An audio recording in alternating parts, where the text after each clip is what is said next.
Assalamualaikum warahmatullahi wabarakatuh. Apa kabar rekan-rekan? Semoga kita semua dalam keadaan sehat walafiat. Amin. Pada kesempatan kali ini jumpa lagi dengan Serba Inspirasi ya. Di hadapan kita sudah ada chat ya, sudah ada chat. Pada kesempatan kali ini saya ingin menyajikan sebuah konten membidik saham di tahun 2021 ya. Jadi saat ini sudah akhir bulan November, sebentar lagi bulan Desember ya.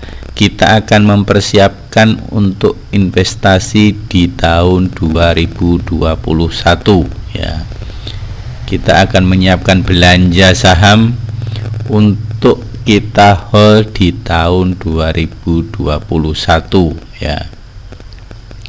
Sebenarnya banyak sekali ya, mungkin banyak sekali saham-saham yang sudah terbukti ya, seperti saham-saham lapis pertama ya, seperti Bank BRI, Bank Mandiri dan lain-lain ya.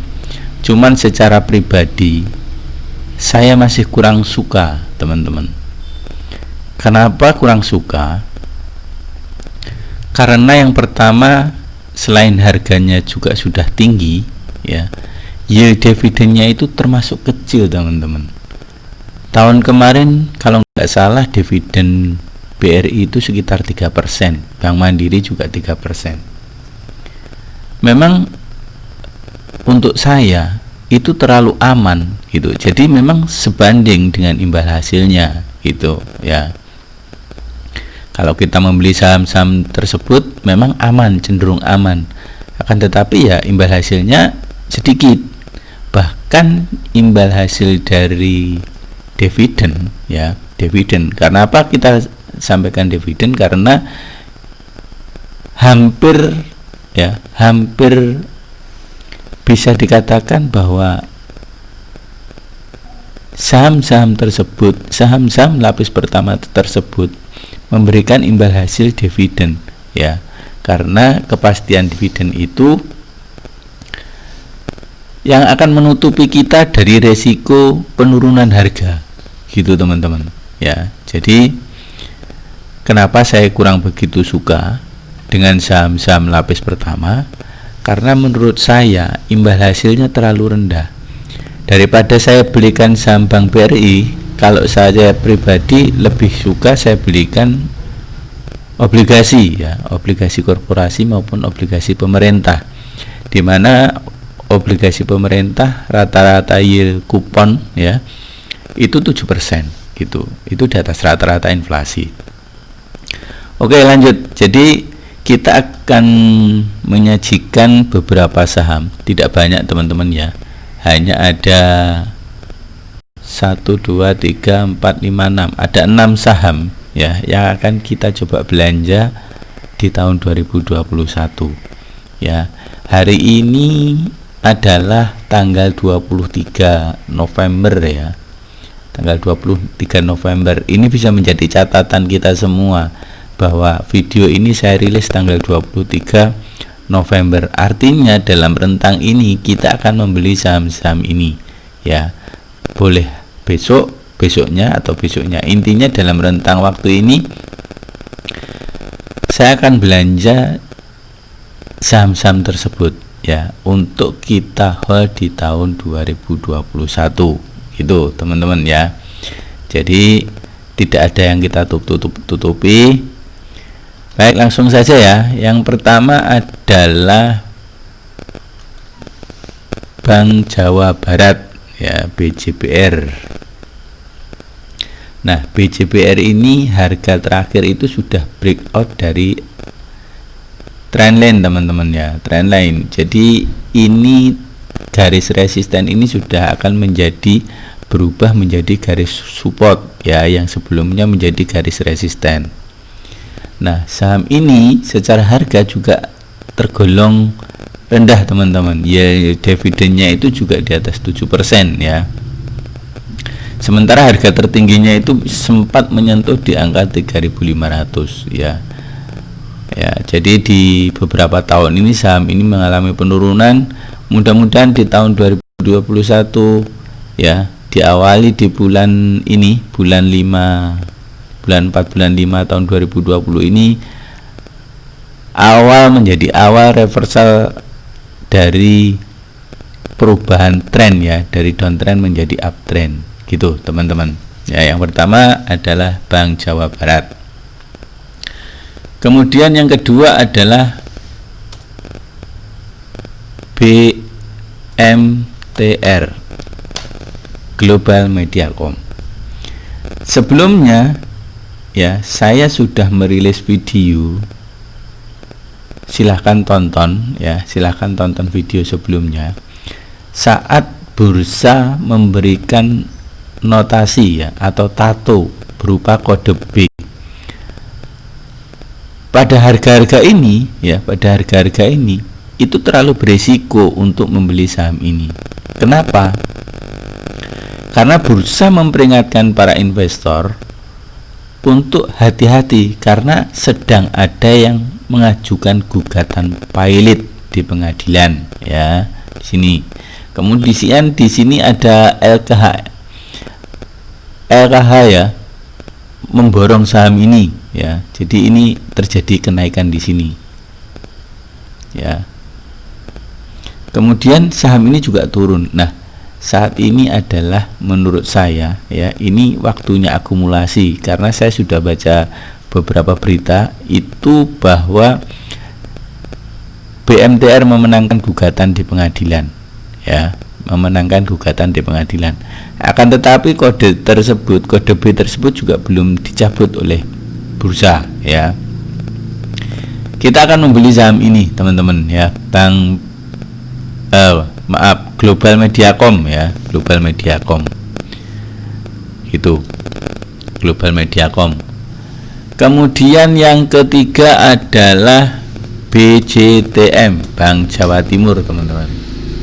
Bank Jawa Timur ini sebenarnya secara harga cuma di situ-situ saja ya. Jadi harapannya di tahun 2021 saham ini akan break out dari 760 atau 840 ya. Itu harapannya. Kenapa demikian? Karena Bank Jawa Timur ini secara yield dividend juga sangat-sangat menarik teman-teman ya. Apalagi bisa beli di bawah 500 ya, itu sungguh luar biasa untuk Bank Jawa Timur. Itu teman-teman. Kemudian selanjutnya adalah Dimas atau Pura Delta Lestari ya, ini properti teman-teman. Nah, saham ini ya secara yield dividend juga bagus. Kenapa saya katakan bagus? Yield dividend saham ini ya secara tahunan itu di atas 15% ya. Saham ini rutin membagikan dividen setahun 2 kali teman-teman ya. Bulan Desember depan ini biasanya dia bagi dividen lagi ya untuk saham Dimas ini. Jadi saya sangat merekomendasikan untuk kita coba hold di tahun 2021 ya. Gitu. Dimas Pura Delta Lestari. Kemudian ada BBKP, Bank Bukopin teman-teman. Ini memang secara yield dividend kecil ya, tapi saya meyakini saham ini akan benar-benar merubah trennya dari downtrend beberapa tahun ini menjadi uptrend ya. Kenapa demikian? Karena saham ini sekarang mulai rame ya, rame perdagangannya. Lihat di sini volumenya kecil, tipis nggak ada. Di sini sudah mulai rame ya, volumenya, perhatikan volumenya. Gitu teman-teman. Dan beberapa kali saham ini mampu bertahan di atas garis support. Ini menandakan kekuatan atau strong uptrend ya, strong uptrend. Oke, ini saham BBKP ya.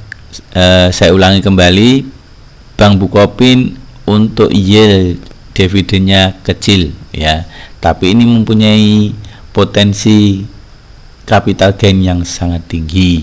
Itu BBKP ya. Kemudian yang terakhir adalah CLPI. Nah, ini saham apa ini ya?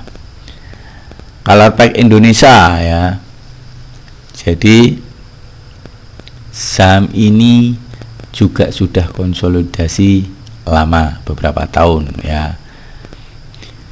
Akan tetapi secara yield dividend saham ini hampir sama dengan Bank Jatim, teman-teman ya. Saham ini juga rutin membagikan dividen ya, rutin membagikan dividen setiap tahunnya, langsam ya, hampir langsam. Nah, ini sudah ke-6 ya teman-teman ya, ini sudah ke-6 saham. Nah, sekarang gini, kenapa sih harus langsam, harus setiap tahunnya itu rata-rata sama gitu loh ya, walaupun secara rata-rata dalam 5 tahun itu banyak yang sama ya yieldnya secara persentase. Akan tetapi kita harus cek setiap tahunnya ya, setiap tahunnya harus kita cek. Misalkan mulai dari 2015 itu setiap tahun saham ini membagikan Rp50, 51, 50, 51 seperti Bank Jawa Timur ya. Jadi berbeda, misalkan kadang tinggi, kadang rendah, kadang tinggi, kadang rendah, walaupun di akhirnya kita rata-ratakan itu yieldnya sama ya. Akan tetapi ini kalau perusahaan-perusahaan yang membagikan dividennya itu rutin dan hampir-hampir sama persennya ya, itu menunjukkan bahwa manajemennya itu sangat memperhatikan investor ya. Kita sangat diuntungkan, misalkan pendapatan menurun ya, tapi dividennya masih sama gitu ya, walaupun berat secara cost-nya, secara operasional, tapi dividennya masih sama, tidak turun. Nah, kita sebagai investor ya, di luar pengendali itu ya, kita sangat diuntungkan dengan metode ini. Kita sangat diuntungkan dengan metode ini ya, karena kita sebagai investor atau pemain di luar lingkaran manajemen, kita nggak tahu, kita nggak cukup dengan membaca laporan keuangan, teman-teman. Bukti nyata dan real bahwa perusahaan tersebut adalah sehat ya dari dividen. Entah dia mau laporannya baik atau buruk, kalau ya dividennya rutin setiap tahun, itulah yang kita cari, itulah yang kita tunggu. Kenapa demikian?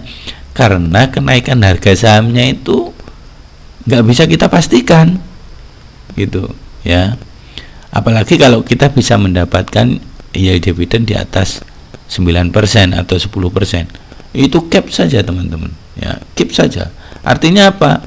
Saham ini menguntungkan gitu loh ya, menguntungkan daripada kita taruh uang kita di bank, kita taruh di obligasi yang 7%, kita belikan itu saham itu gitu ya teman-teman ya. Jadi ada 6 saham. Pertama Bank Jawa Barat, kemudian yang kedua Bank Jawa Timur, yang kedua BMTR, yang ketiga BMTR ya, yang keempat Dimas, yang kelima BBKP, dan yang keenam CLPI ya. Jadi silahkan ya, silahkan di otak-atik lagi masing-masing. Kalau sekiranya cocok ya monggo, kalau nggak cocok ya abaikan saja ya. Bagi yang sudah punya pilihan ya sudah, ikuti kata hati ya. Bagi yang belum punya pilihan di tahun 2021, apa yang saya sajikan ini bisa menjadi referensi, begitu teman-teman ya. Demikian, mudah-mudahan bermanfaat. Dukung terus channel Serba Inspirasi agar saya terus bisa berkarya, memberikan edukasi-edukasi dan memberikan sharing-sharing terkait dengan saham, memberikan rekomendasi-rekomendasi atau memberikan screening saham pilihan yang mudah-mudahan walaupun gratis bukan kaleng-kaleng. Terima kasih, semoga bermanfaat. Wassalamualaikum warahmatullahi wabarakatuh.